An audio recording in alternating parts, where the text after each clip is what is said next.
Alright, the moment of truth. Seeing if this repaired Sony DCR-TRV460 Digital8 high-end Handycam works to record video.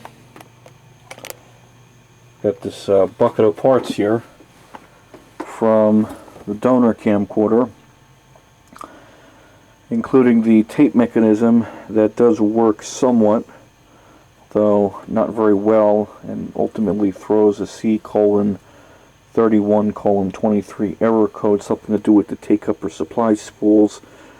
And the easy fix that has been suggested to remove and then reinsert these edge connectors, these ribbon cables, to clear corrosion that can cause erratic operation, unfortunately did nothing to resolve the issue, because these cosmetic exterior pieces were actually on this camcorder I'm recording with right now.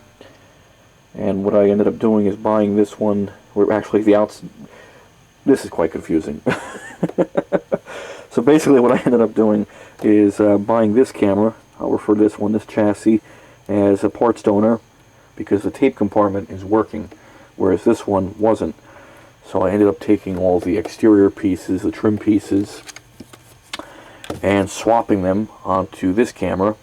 I mean, it's grungy. Everything's covered in mold, nicotine tar from cigarette smoke. So all of this is the pieces that used to make up this camera that I'm currently recording with. This viewfinder, this lens, but just everything was just really gross. Everything was rusty. It's missing the little panel for the S-video jack, the AV outs. And then this is the original screen, which can't probably translate too well on video. Listen to how crusty that sounds. So it's all rusty and corroded, and the screen itself was cracked. The screen was totally white, and you couldn't access anything. You couldn't even clear the prompt to set the date and time on the camera to use it properly or to access the menus. So I bought this camera, and took all the good pieces off of it and put it on this camera. So now I've got the old cigarette smoker special working tape mechanism, but the nice cosmetic, well-preserved exterior on this one. So it's pretty much got a new pair of clothes on. And seems to be working okay. True test will be playing this back and seeing if it's all pixelated and full of artifacts and dropouts. But the LED light is working, zoom is working, night shot is working, and the infrared emitter.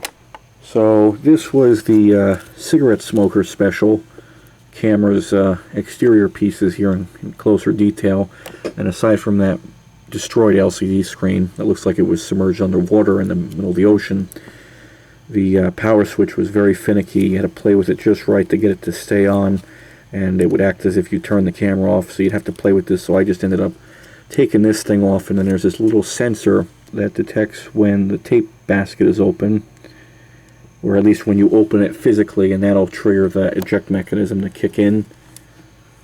So now I've got the tape mechanism of the donor camera, and I've got all these exterior pieces, the clamshell, if you will, of this camera. So now I'm going to try to reassemble this one and see if maybe it still works somewhat, even though obviously it's now going to have a broken screen and all these really grungy, dirty, just look at that, exterior pieces. What could go wrong? Well, I probably shouldn't have asked that question of what could go wrong, because here we go. Everything just went together too smoothly, and I just knew that there's going to be a catch. Sure enough, there is. So this is now the old internals with the new, better condition external components. And I noticed upon review of that last part of the video I recorded with this camera that there's a halo around the edges of the video. It looks almost like it's vignetted, or like a dream sequence if the lighting is right. And then I looked in the optics, and there's actually a halo of residue from, I guess, cigarette smoke. There's a little bit better view. And you can see that's on the inside of the lens. I've tried cleaning it off. It's not going anywhere. So I knew things went together just too easily. I was getting off easy, so now I'm going to have to take this one apart again and swap over the lens mechanism, which is hiding right here. Not too terribly difficult. There's a total of 2 ribbon cables, that's it. And then there's 2 screws, one up here and one here, and then this just pulls right off. And I could swap that over. I should be in drop-in replacement since everything else is the same. Oh boy, here we go again. Only the finest of exacting and precision craftsmanship and repair of handycams take place here, I can assure you. In fact, I even have a little mouse pad here to protect the camera. And I've been able to disassemble this again just as far enough as I need to remove the lens mechanism.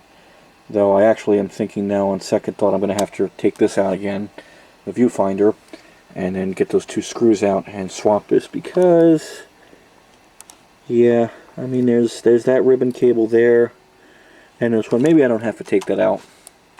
Only time will tell. But you can see the ends. Yeah, there we go. It almost looks like smoke residue from a fire. But that's the old lens mechanism from, again, the Smoker Special camera. Time to get the one from the good one. Well, I would call that a successful repair, because the lens is now... yeah, it's working. I guess the lights are just throwing the autofocus through a loop. And everything's working now and doesn't have a dream sequence-esque halo around the outer edges. And now, for the real fun to begin, I have to take the donor camera's mechanism and mainboard, which is this right here, and reassemble it. You can see the halo a little better now under the light. Really is quite strange that this tape mechanism refuses to work correctly. I've reseated all the connectors. There's no physical damage that I can see to any of the tape guides. That pinch roller with the lock nut. I'm sure so many people are by this point tuning out because they're just so tired of hearing about handycams on this channel, and I greatly apologize for that. But this channel definitely serves as a repository for videos of what I'm doing in the present, so that's what I've been focusing on lately.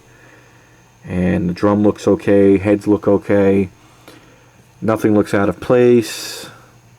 But for some reason you load the tape in here back before I disassembled this thing, and it would go through the motions, you'd hear the head spin up, and then it would sound like it was just applying too much tension to the drum. So I think there's actually a legitimate electronic fault that's not caused by just corrosion on these contacts of these ribbon cables, causing erratic operation, because it keeps spooling the tape until there's absolutely no slack whatsoever, and it's making it so tight against the head, the head drum, that it doesn't even spin, and then the camera realizes something's up, there's too much tension, and then it throws that C3123 error code, and that's what's causing the problem. It must be an electronic only issue, because there's no mechanical damage whatsoever in here that I could see with the naked eye upon brief or even further examination. So it's rather unfortunate, because I would have liked to possibly get this mechanism running as well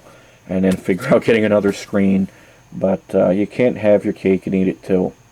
Although you can have a little yellow foam cleaning pad for the tape drum head. That's actually out of this camera. It's all yellowed and dry rotted, and actually is turned into a goo that smears all over your hands. Definitely not helping the situation when it comes to having a clean heads. So I took that out. Just look at how yellow that thing is. It's more orange than anything else.